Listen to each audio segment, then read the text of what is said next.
Jayo Girivardhari, Jayo Gopi Jana,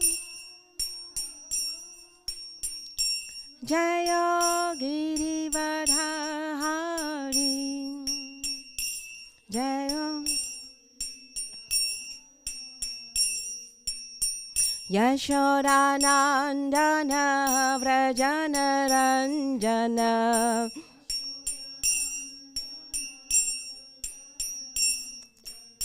Yashodanandana Vrajana Ranjana,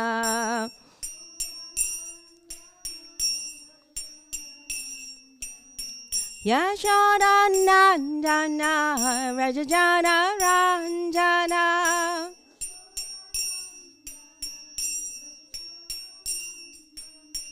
Yamuna Chiravanachari,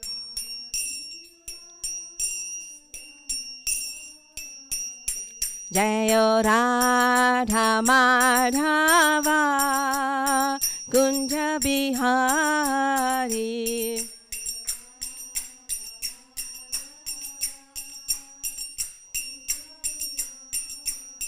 O Jaya Gopi Jana Vallabha, Jaya Girivardhari, Jaya Girivardhari.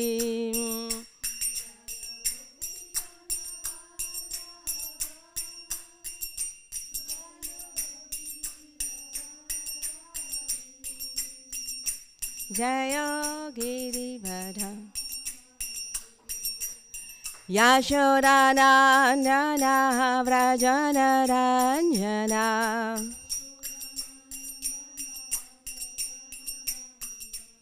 Yashodanandana Vrajana Ranjana,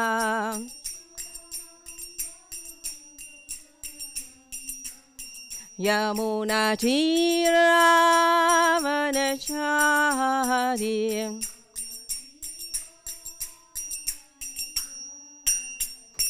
Hare Krishna, Hare Krishna, Krishna Krishna, Hare Hare, Hare Rama, Hare Rama, Rama Rama, Hare Hare, Hare Krishna.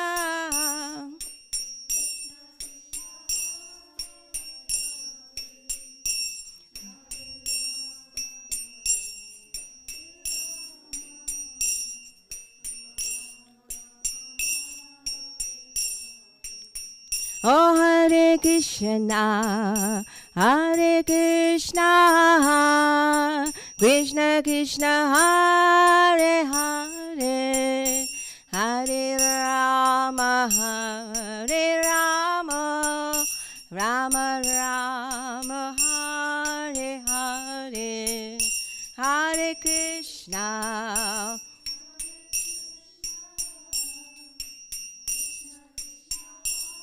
Hare Hare, Hare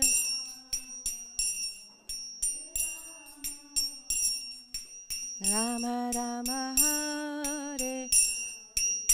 Oh Hare Krishna, Hare Krishna, Krishna Krishna, Hare Hare, Hare Rama, Hare Rama, Rama Rama, Hare Hare.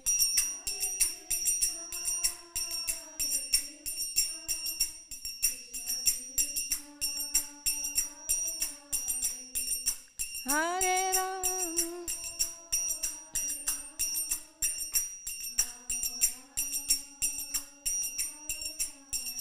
Jaya Radha Madhava, Radha Madhava, Radha Madhava, Shri Radhe.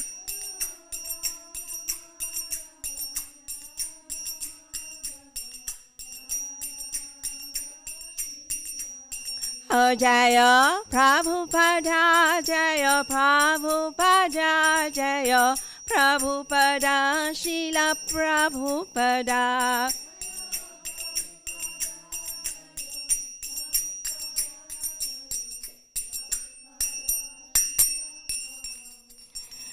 Srila Prabhupada ki jai, Shri Prahlad,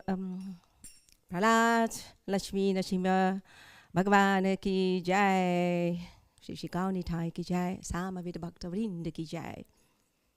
Okay, thank you so much for coming. It's so nice. Mira's here. It's Mira's last day. We'll miss you, Mira. And still you made time to come and listen, perform devotional service. What is the topic of today? Thank you all for coming.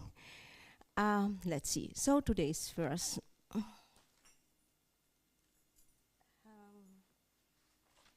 These are my notes. Okay. Om Namo Bhagavate Vasudevaya. Om Namo Bhagavate Vasudevaya. Om Namo Bhagavate Vasudevaya. Namo Vishnu Padaya Krishna Padaya Bhutale Shri Karmakana Swami Niti Namine. Namo Vishnu Padaya Krishna Padaya Bhutale Shri Guru Das Jayadvaita Swami Niti Namine. Namo Vishnu Padaya Krishna Padaya Bhutale Shri Bhaktivedanta Swami Niti Namine. Okay, today's verse. This on the board, eh? Verse 16? Yes. This canto is Canto 3 and is entitled, maybe you can translate. She can translate if she wants. If you? Yeah? Okay. Yeah. I asked her because I didn't see you, but if you give, let it go. Okay, thank you. Thank you for the service. Back to Julia. Okay. Today's verse is Srimad Bhagavatam, Canto 3, as I said, entitled Status Quo. The chapter is 25, entitled The Glories of Devotional Service. You have to translate, huh? Okay, otherwise I will speak slow. If it becomes too difficult for you, be honest, then she can translate it, because I feel like they come here to understand what I'm saying. Huh? So, is your first time, Julia? Yes, yeah, okay. So, then if I go too fast, you do something strange, and then I notice, and then I understand that there's something wrong going on. The verse is verse 16, and I'm going to read it first in Sanskrit, and then we all together. Aham mama bhima notai kama lobadibhir. Aham mama bhima notai Kama lobhadibhir malai vitam yadamana sudham adhukham asukham samam. Again, aham mama. Wait, I do one time and then you can. Yeah, you're very enthused. Good. Aham mama bhimanotai Kama lobhadibhir malai Vitam yadamana sudham adhukam asukham samam. One more time. Aham mama bhimanotai Kama lobhadibhir malai Vitam yadamana sudham Adhukam asukham samam. Okay, we will want to give it a try.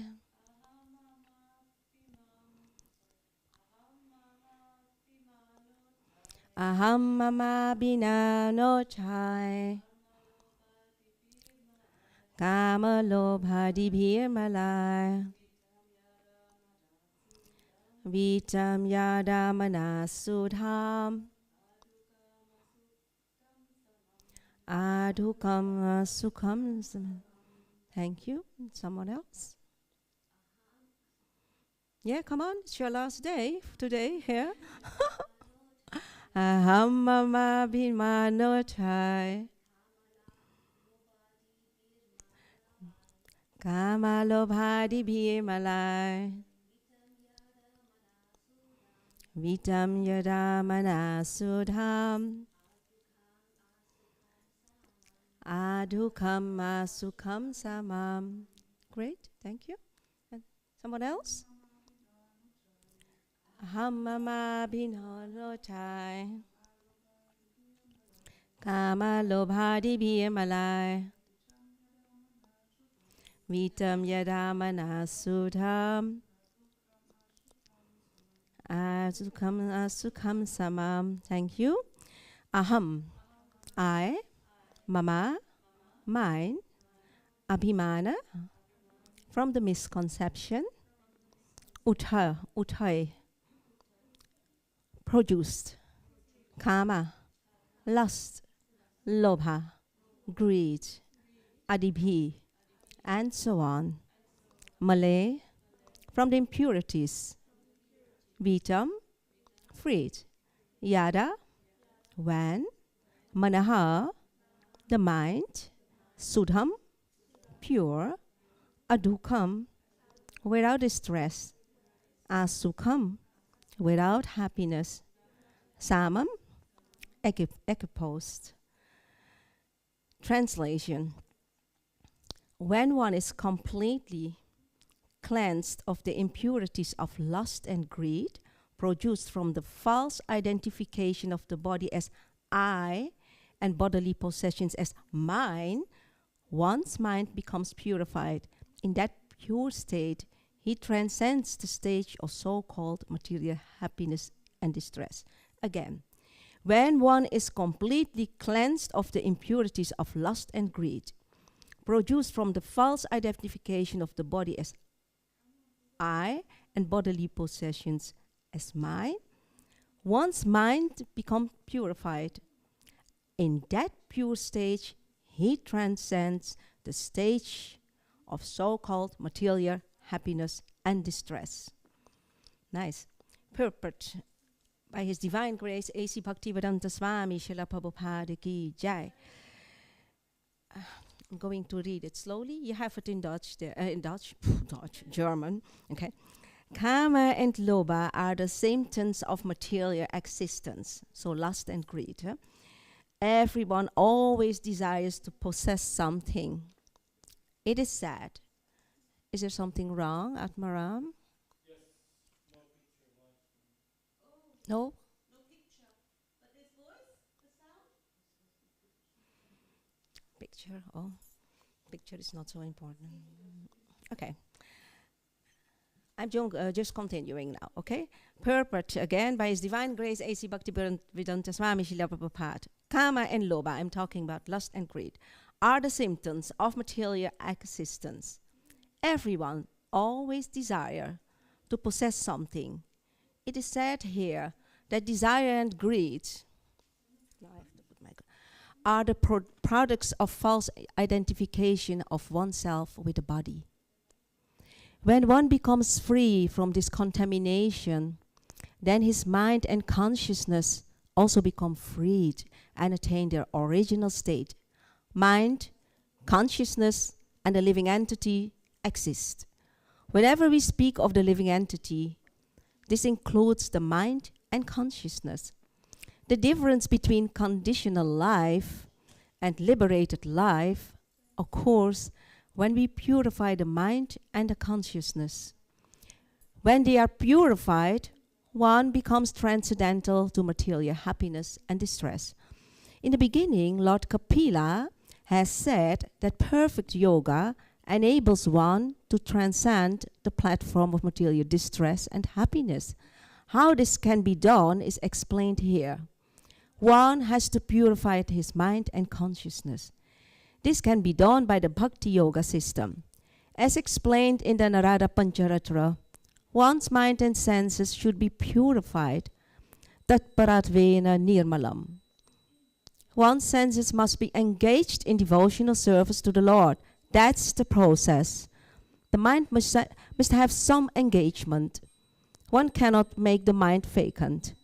Of course, there are some foolish attempts to try to make the mind vacant and void, but that's not possible. The only process that will purify the mind is to engage it in Krishna. The mind must be engaged. If we engage our mind in Krishna, naturally the consciousness becomes purified, and there's no chance of the entrance of material desire and greed. Wow. Om Gyanatimirandasya Jananana Shilakayam Jaksuraminitam Yena Tasmai Shri Gurave Namaha Vanchakalpatarubhisya Kripasindubhyeva Cha Patitanam Pavanibhyo Vaishnavibhyo Namo Namaha Jai Shri Krishna Chaitanya Prabhu Nityananda Shri Advaita Gadadhara Shivasadi Gaura Bhakta Vrinda Hare Krishna Krishna Krishna Hare Hare Hare Rama Rama Rama Hare Hare. Okay, so this verse is about, the chapter is the glories of devotional service. So this verse is about how to purify, what is the best method of purify your heart. This verse is about how to transform the material consciousness we have right now in Kali Yuga, transform it again in pure consciousness. It's only by this transformation that we can enter into Krishna's abode. Of course, plus mercy of the acharyas, etc. The mercy is also there because we can't make it on our own. But the system is transformation, okay? And transformation, what does it mean in practical sense? We have to perform devotional service. And that's what this verse is about. Okay. First of all, thanks for allowing me, Gopi Gita, to my last class before leaving coming Sunday back to Holland for some days and coming back for a few days after. Thank you. So what we see here is, to give you a brief introduction, we see here Kapila. Kapila, the son of the great sage Kadama Muni and Devahuti. Devahuti, also an important personality. And the son, we see Kapila, the son of Kadamuni and Devahuti speaking. He speaks to his mother. His mother wants to be enlightened. First of all, Kapila, to remind you again, is the incarnation of Krishna himself. It's Krishna. Devahuti is a very elevated personality. She's the daughter of the son of Lord Brahma, Manu. And she's also, how do you say, she's an elevated soul because very advanced. She was performing yoga, and she was performing the eightfold yoga system, to bring you back to her personality. And also her husband, Kadama Muni, was performing yoga, both of them. And her husband was a Mahayogi, that means a great mystic power. And she was a Yoga Lakshana, which means advanced in yoga. So both were performing yoga. What is this eightfold yoga system? Okay, let me start with this. It contains 8 divisions. 8 divisions. You know, in the yoga center, these yogas are going on. Like control the senses. That's the first one. The second one is strict following rules and regulations. Third one is practice of different sitting postures, you know. That's Prabhupada calls it gymnastic. And then control of breath. You know, we went to yoga schools, you have this inhale, exhale, the breathing pranayama. 5, the other one is withdrawing the senses. Withdrawing, just restrain the senses from sense objects. Then concentration of the mind. Meditation, self-realization. So This altogether is called the Eightfold System of Yoga, and that is what she was doing, or both of them. So in many previous classes, they all explained these yoga systems, though I'm not going to dive deep into that. But an interesting question is, did it work out, or does it work out? I mean, Hatha Yoga, Ashtanga Yoga, and all these things. We have the yoga center. I mean, these days, all over the world, you have this yoga center. So, what is the result? And is that our goal? It's interesting, because they were doing it, advanced souls. Srila Prabhupada, he gives an answer to this question in a previous chapter. This chapter 21, verse 6. I'm now reading from the purport of Prabhupada. So this system, is it fully working? Prabhupada said, it is understood herein that Kadama Muni meditated for 10,000 years before attaining perfection. Also, similarly, we have information that Valmiki Muni also practiced meditation for 60,000 years before attaining perfection. Therefore, yoga practice can be successfully performed by persons who have a very long duration of life, such as 100,000 years. So the persons in Satya Yuga. In that way, it is possible to have perfection in yoga. Otherwise, there is no possibility of attaining the real perfection. Yeah? So you have to have a long duration of life if you want to be successful with this Eightfold Yoga system. So the point is now, okay, if we do all these yoga things, we will not, Prabhupada said, you will not get real perfection by doing all this Eightfold system. We will not get it. And the question is, okay, is it useless? Do I have to stop going to yoga? Because I heard Prabhupada said it will give no perfection unless you have a long duration of life, illustrated by Valmiki, 60,000 years it took him. Okay, and does it have sense? Is it useful or useless? So Prabhupada continues. He said, following the regulations, controlling the senses, and practicing the different sitting postures are merely a preliminary practice. So it is useful, but not fully. It will not give you full perfection. Not full perfection, but it is useful. See it as a preparing stage. Preliminary means preparing the first steps. We call it a warming up, prior to. That's what yoga for. Prabhupada explains, we do not know how people can be captivated by the bogus yoga system in which it is stated that simply by meditating 15 minutes daily, one can attain the perfection of becoming one with God. This age, Kali Yuga, is the age of bluffing and quarrel. Actually, there is no possibility of attaining yoga perfection by such paltry proposals. So, it doesn't mean you have to stop with yoga. But it is not necessary. I will explain to you later. It's stepping stones too, preliminary stage. So, what gives the best perfection? The real perfection, not the best, but the real perfection. Prabhupada, the Vedic literature, for emphasis, clearly states 3 times in this age of Kali, Kalonaste eva, Kalonaste eva, Kalonaste eva. That means there's no alternative, and no alternative. For what? Hare Nama eva kevalam, Kalonaste eva, naste eva, gati anyata. In this age of Kali, there's no other way than to reach the perfection, and that is by chanting the Lord's holy names. No alternative. That's why Prabhupada is emphasizing this 3 times. Okay, so we see as I said, many people are now going to yoga studios, etc. And now you can understand that it's a preparing stage. It will always help.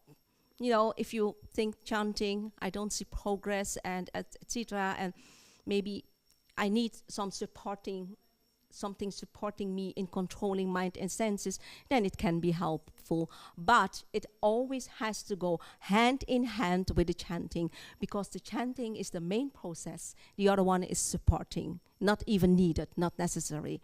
Okay?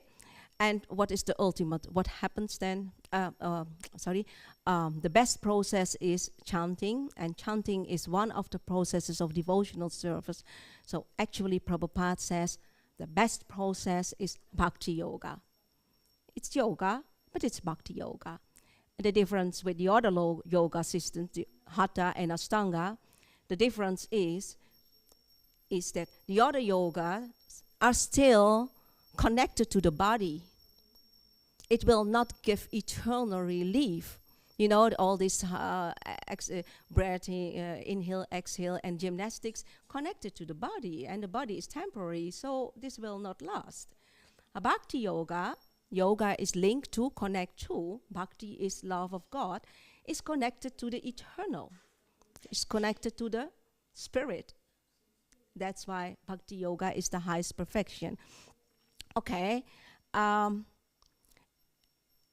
Actually, what I try to say is that yoga is not necessary, but you can do it. We call it the indirect way to come to the ultimate goal. You know what they're doing, the yoga and the yoga center, they don't know that the ultimate goal is not the control of the senses. It's devotional service. It's bhakti yoga. That's the ultimate goal.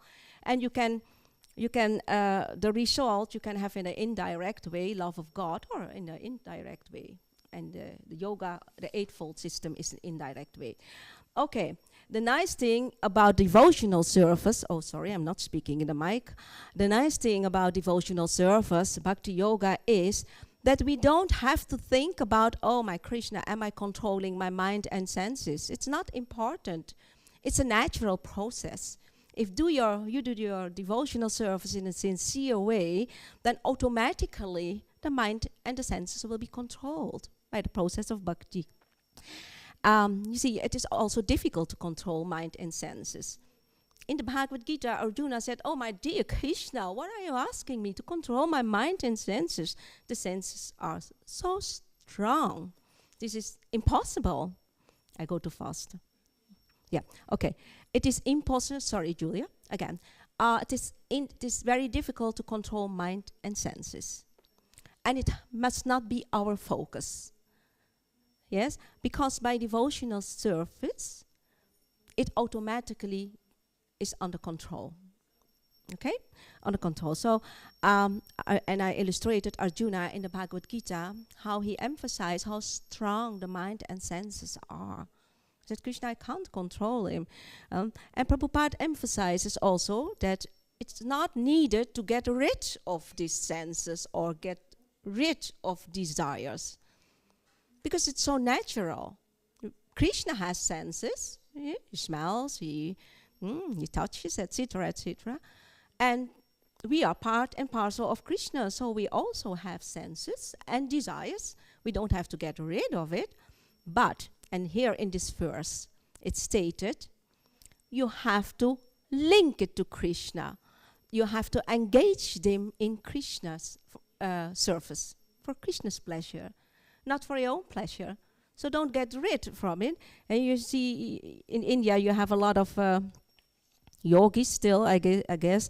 They go to solid to places to be isolated from everybody.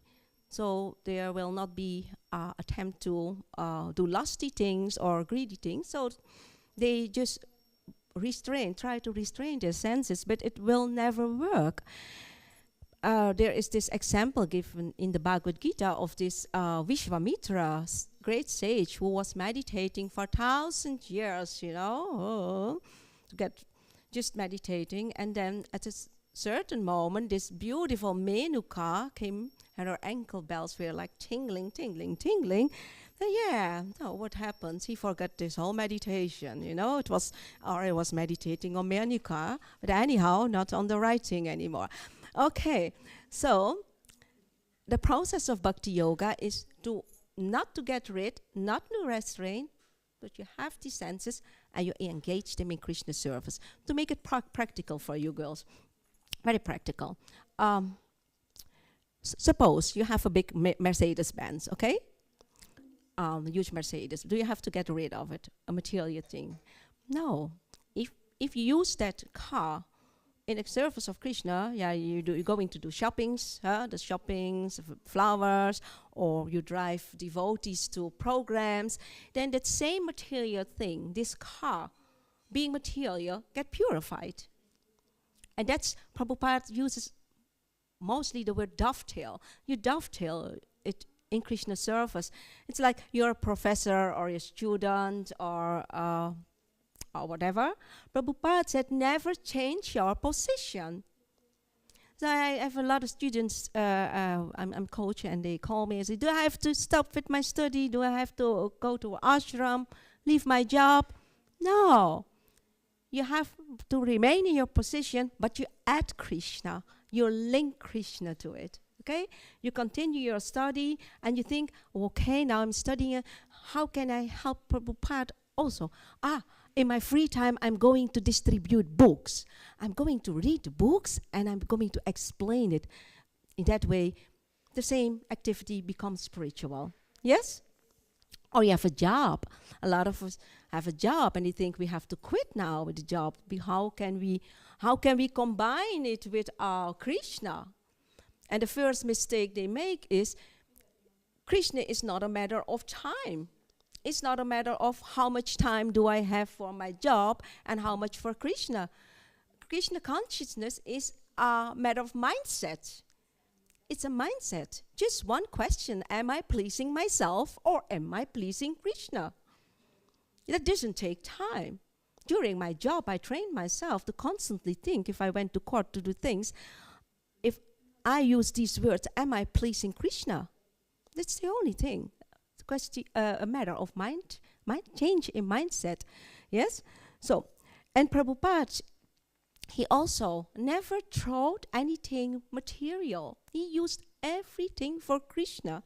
There's this nice example my Guru Maharaj gave once, that so there were Mayavadis, and they came, and they gave Prabhupada Mayavadi leaflets, books, small books. And the disciples were like, wow, what is this, Throw it, whoa. But Prabhupada took the books.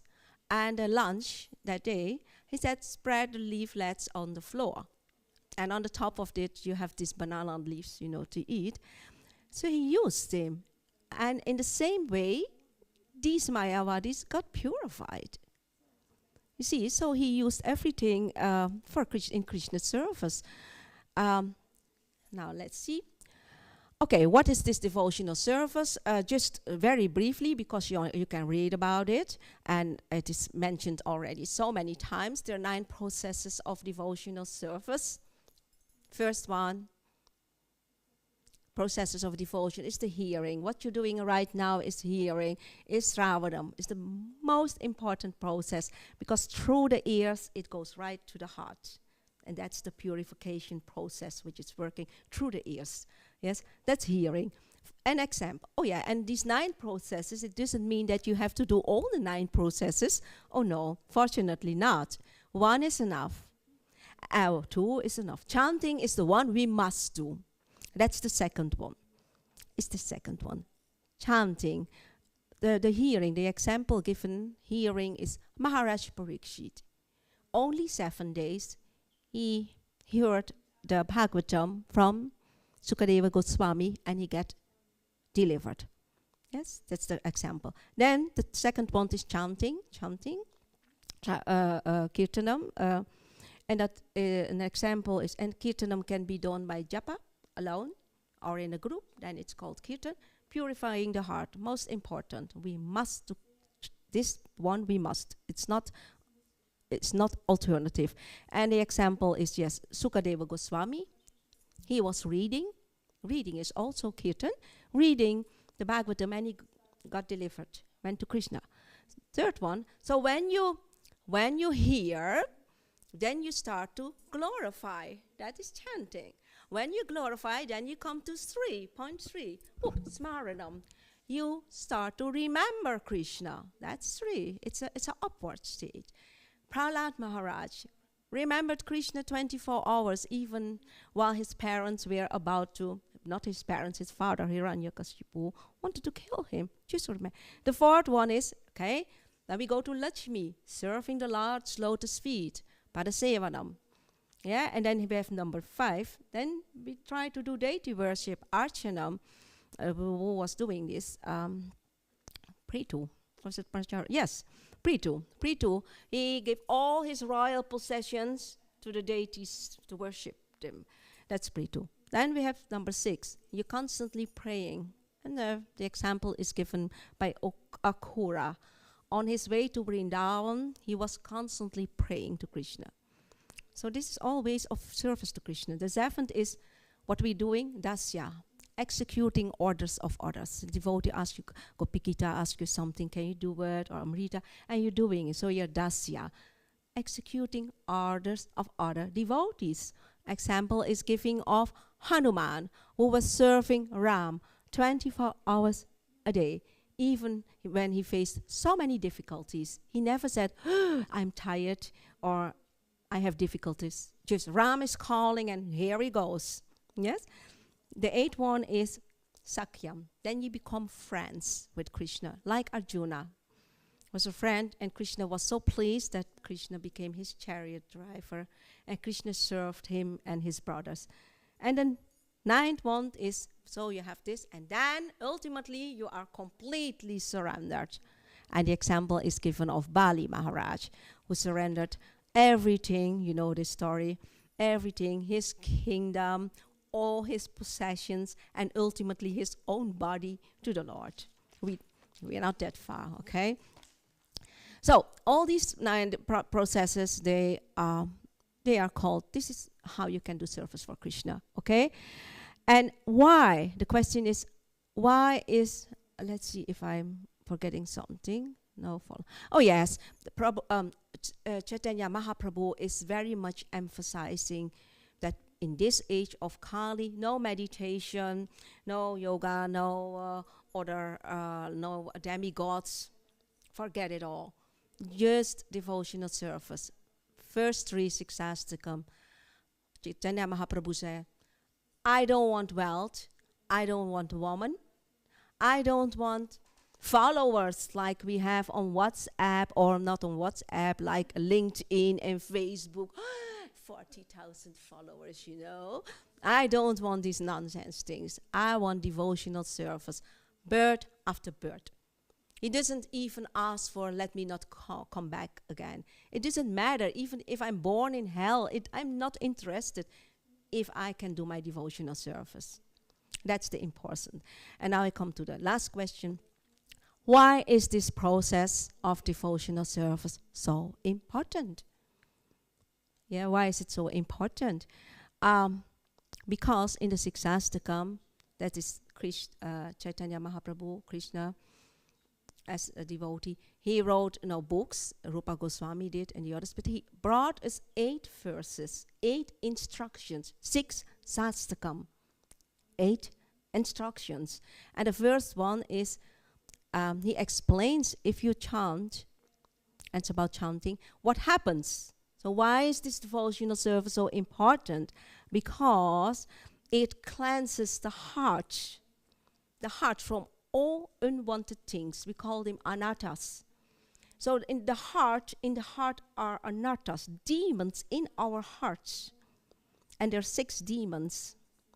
2 are mentioned here in the verse. Kama, lust, is mentioned here, and the other here is mentioned, greed, is lobha. And the other 4 are anger, yes, anger, krodha. Okay, I'm going fast. Kama is lust in the heart. We have these demons in order. The demon of lust, anger, greed, illusion, pride, and envy. these are rooted, deep rooted in the heart, deep rooted. And they're blocking us. They're blocking us on our path of Krishna consciousness. Because we have material consciousness. We're so polluted. We always think we know better. You're telling me something? But I think my opinion, it's always you and your opinion, We always know better. We get sick if somebody is happy, If somebody's happy, we get sick because we're envious, And when somebody is sick, then you are happy. So all these nonsense things are, and we constantly try to find faults in others. We don't see the positive things anymore. Like Einstein, he wrote an article, and Einstein. I read something about, he was making as 1 times 1 is 1, 2 times 2 is 4, and he made all 3 times 3 is that, and then he made on purpose one fault, and nobody said everything was good, but they only focus on what happened here. Look what you did. That's, you see, that one we point on. Okay, so devotional service is meant, and that we see in the Vrindavan pastimes of Krishna.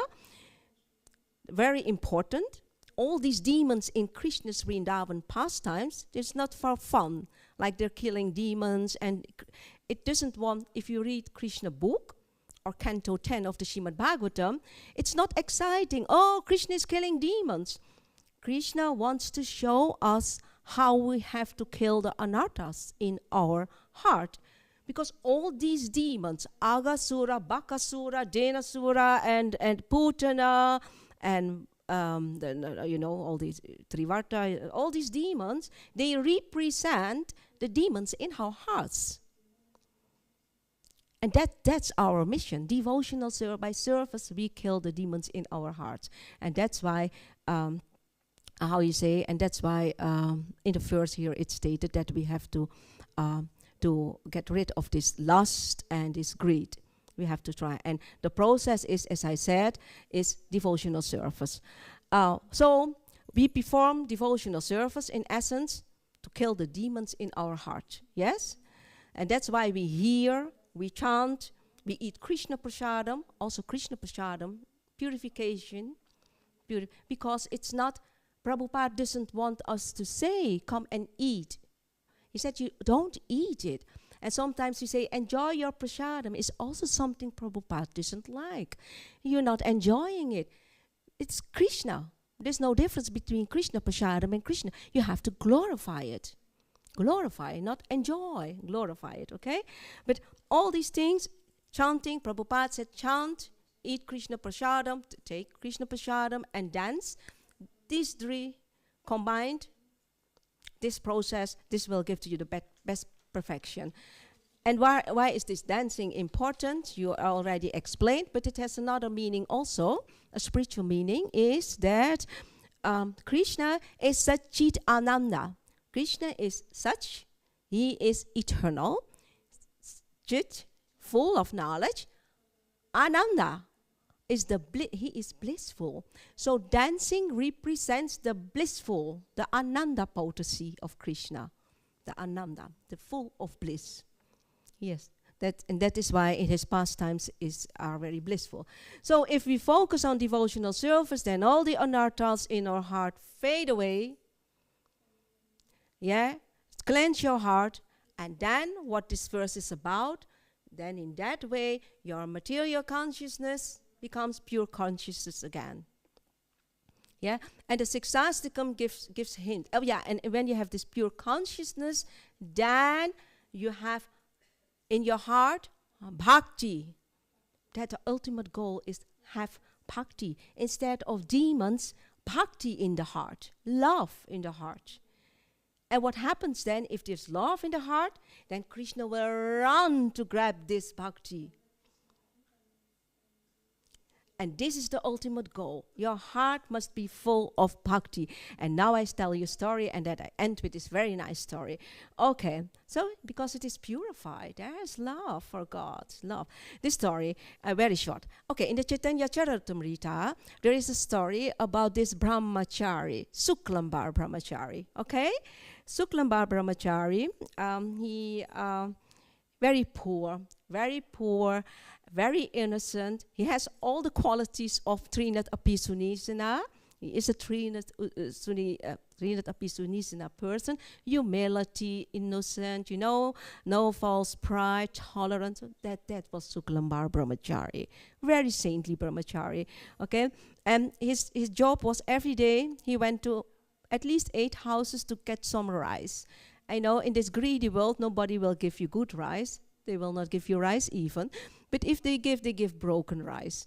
So he collected all the rice and he cooked it. And that was what he was cooking it every day while chanting Lord Hari's name and the holy name.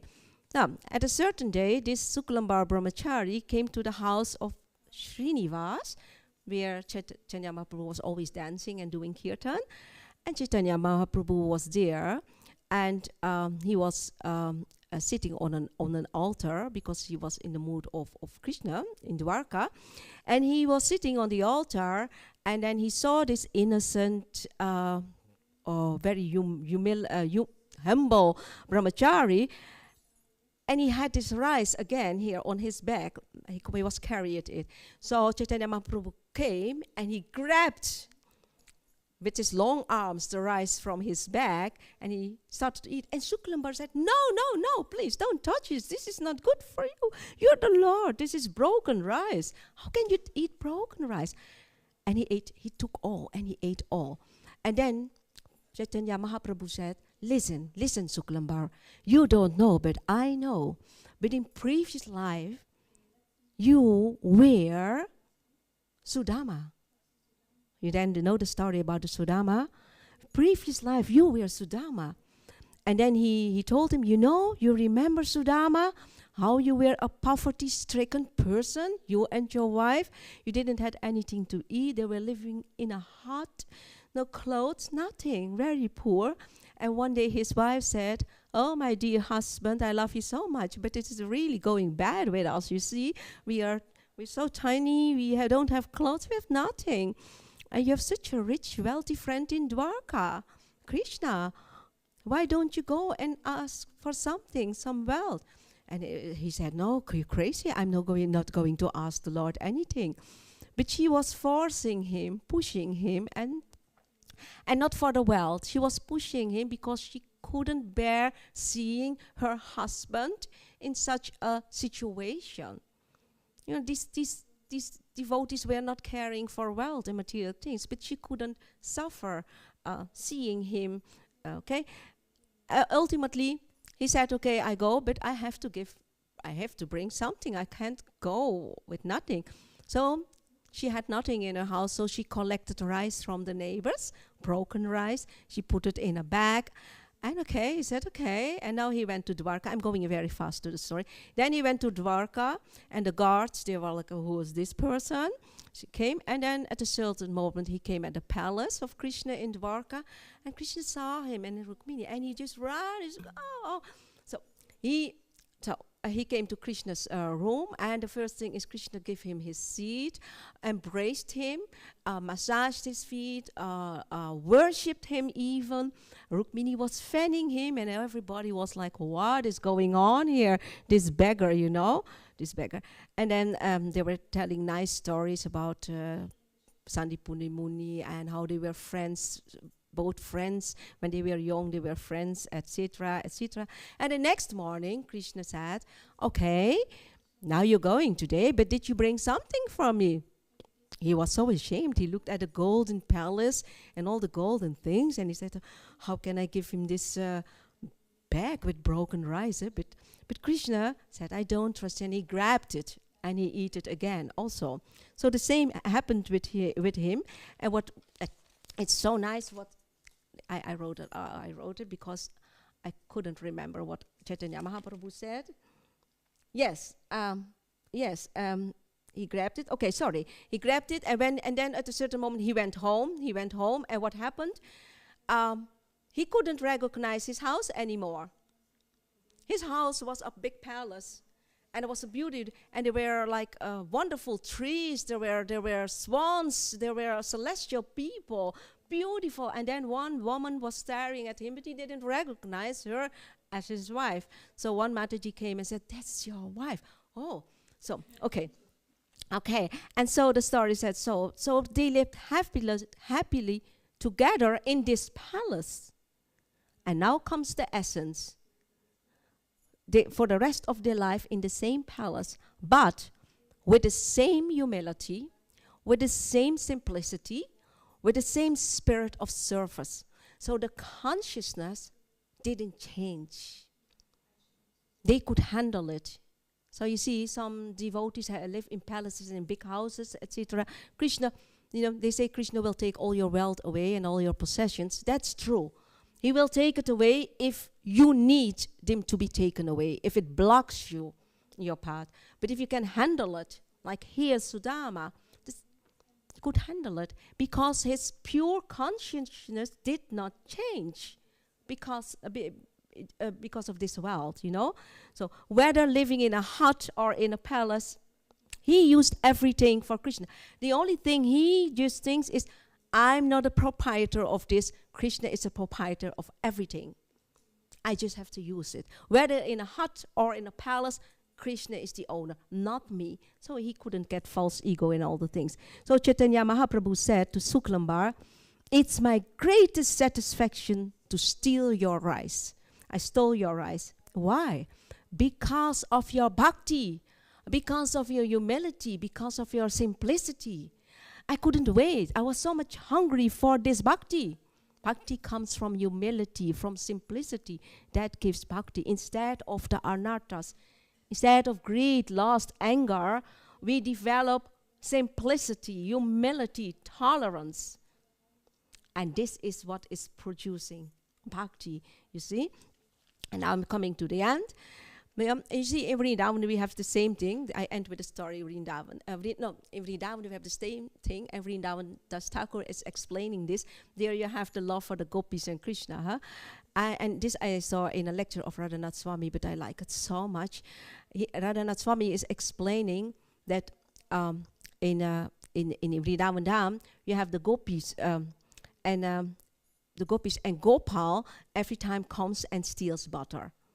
Every time he comes. And at a certain moment, the Gopis were complaining, Krishna, Yashoda, Maharani, Yashoda, this boy is really naughty. It is impossible. Every time if we make butter, makhan, he's makhan chor, thief of butter, makhan, then he comes and he steals our butter.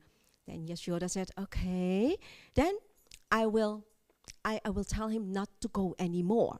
Then he said, no, please, don't do it.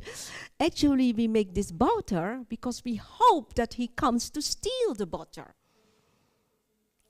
We can't live without him, so we want him to steal. So, and that's the only reason we live. So, you see, even the Gopis are not even offering. Normally, you offer with incense and all these things. They're not offering anything. He comes and steals it without offering. Here in this material world, we have Ashwarya Ram, so we offer everything. But there we have Madhurya Ras. They don't offer. So why? Krishna comes to steal it because it is made with bhakti. So Krishna is only looking after the bhakti. So devotional service will lead to bhakti. And then Krishna will reciprocate. He will come and steal that bhakti. That is why devotional service is so important. So this love here, we all have. It is dormant. It is in our heart. But when this love becomes real love for Krishna, unallied, no motivations, serving Krishna in a way without expecting something in return, we call it unmotivated, unaligned. When we can develop that stage, then don't worry. Then Krishna comes and grabs this love, this bhakti, and that's the only way that we, and if Krishna accepts it, then this is the only way that we can enter into his abode. Yeah? And the conclusion is devotional service, especially Krishna in the form of Hari, how it is called? Of Hari Kirtan, special in the form of Hari Kirtan. If that is the most sublime way in this age of Kali to awaken this dormant love which is here, to make your heart soft as butter. And when it is soft of butter, what happens? Krishna steals it. Because Yashoda was making soft butter, he was stealing it. So we can make our heart soft as butter. And you be sure, definitely, he comes. And the nicest thing is, he becomes even subordinate to us. He becomes our servant. Yeah, you know that nice story for the Damodaras to come. He becomes Arjuna. He is so overwhelmed by so much love that he serves you, that you become his master. Yes? Okay, I end here. Bhaktavatsala. That's it. Okay, if there are questions or comments, feel free to. Yes.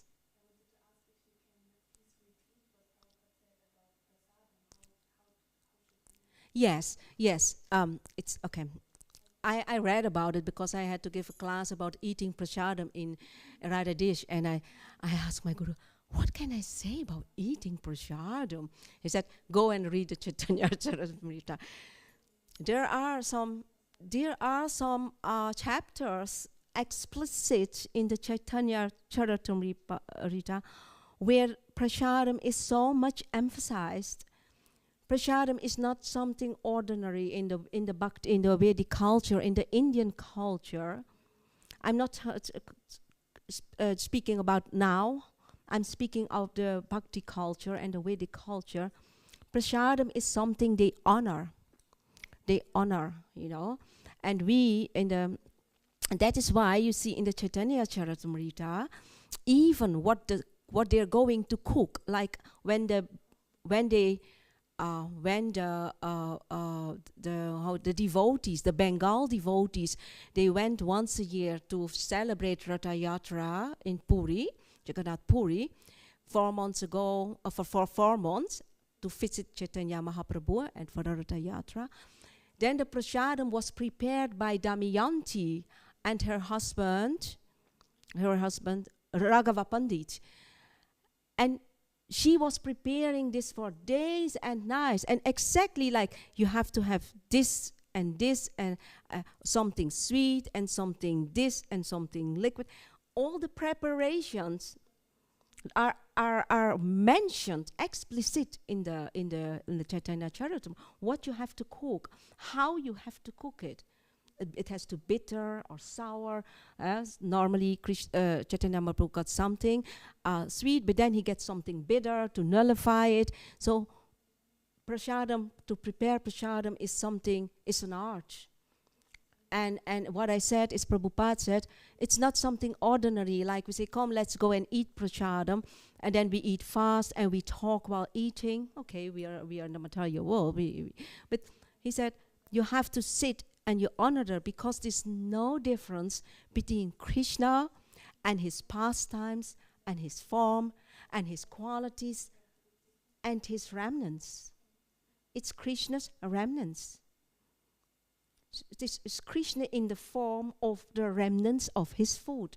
Like the holy name is Krishna in the form of sound. He came as sound. It's a sound incarnation. So prasadam is Krishna in the form of his remnants, which he is giving us back. He doesn't eat what you offer him. It is still on the plate. But he takes the bhakti. What I explained. He's hungry for the bhakti. He's not hungry for the food. He's the proprietor of everything. If he can do like this, and 1,000 mangoes will be on the floor. And you just like this, whoop! And dozens of rasgullas will be there, you know? Proprietor, mystic power, there's the Yogeshwari. But he takes the bhakti. So Prabhupada said, we have to honor it. We have to thank. That is why Bhaktivinoda Thakur wrote this Sarira Vijaya.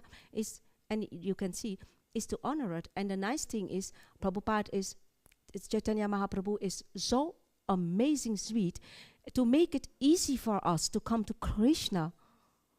He said, you don't have to read all these books and all the meditation and all the things. But I make it easy for you. I give you the chanting, that is one. Both things he gave is produced by the tongue. So you see how the tongue is the most important of the senses. First, you chant with your tongue, and I give you prasadam. I give you the remnants of Krishna to eat, and both these are the purification process. Purification through the tongue is the most important. Prasadam and chanting. That's why Prabhupada always emphasized. And the tongue is important because if the tongue is purified, then this all the belly get purified, genitals, everything get purified. See? So Prabhupada said prasadam is something to honor. We don't realize the importance of it. We just eat and leave something on the plate and we throw it and we talk. But if we are conscious about, it doesn't mean that tomorrow everybody has to be silent with, it's not possible. You see, even sannyasis, when they eat, they talk, okay? You have to, because then everybody will be silent, and after 5 minutes, lunch is over, you know? 5 minutes and then gone because nobody talks. No. You have to follow these rules according to time, circumstances, and place. I know it was in Amsterdam when I was in charge for the temple. Then one brahmachari came and he got so angry with me. He was shouting because the devotees, they were eating prasadam and talking. They may not talk. I said, don't make problems here. And he was like screaming. And then I asked my Guru Maharaj, but actually he was right, you may not talk. But it is not practical. It's not practical. In this, if I told him, if I would do this, what you want now, you're right, then tomorrow this temple is empty. And this is a higher goal. A higher goal is that people come to the temple. Prabhupada wants them to associate with people, come to the temple. So a higher goal for me is to attract them to the temple and not to disturb them that they go away and never come back. Then he left. Yes? Okay, more? Okay, thank you so much for your attention.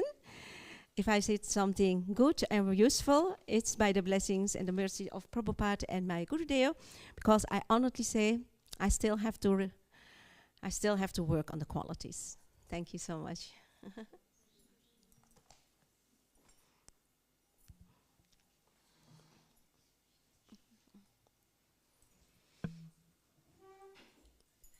Gopi Gita, I have also night class. You didn't know, huh?